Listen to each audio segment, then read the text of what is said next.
Awards are important to recognise excellent activity, work of the highest possible quality. The associations here today are dedicated to their members, and a lot of the work they do supports the ethics of organisations and trades and activities, and some of it supports training, some of it is about information and publications. And in all of those areas there are high standards that can be achieved, and today people who have reached those high standards are being recognised. Indeed, to be on the shortlist is in itself a great accolade.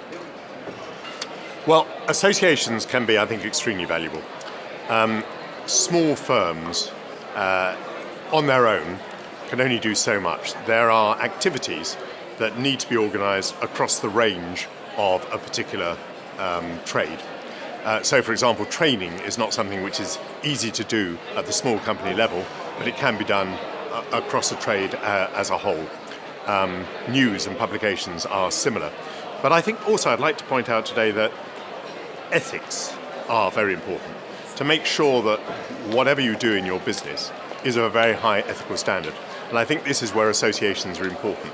In other words, associations have to have a certain exclusivity. I think they have to demonstrate that to belong to that association, you have to pass a certain threshold of the quality of your activity.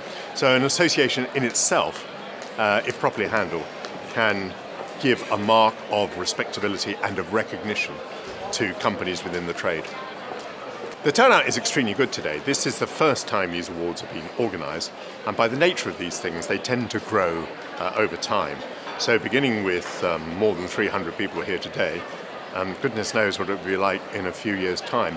As to the people represented here today, well, it is just the most extraordinarily eclectic collection. We're going to see a lot of names go up on the screen shortly. These are the names of the organisations that have been nominated. And I think people are going to be quite surprised. They're going to say, is there really an association for this and that and the other? Because the range of activities really almost defies the imagination. Well, I'm sure that given the enthusiasm that there is here today, that it will be repeated.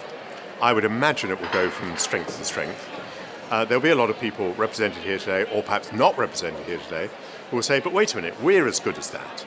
We also show that level of quality in our training or our publications or our PR campaigns, and they'll want to put in for this next year.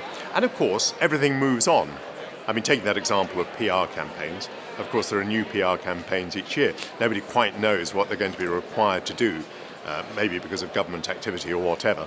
And so people will come back next year, I'm sure, that we're not even hearing about today. People who haven't made a shortlist today will be represented here next year because they will have been called upon to do something excellent that's worthy of recognition.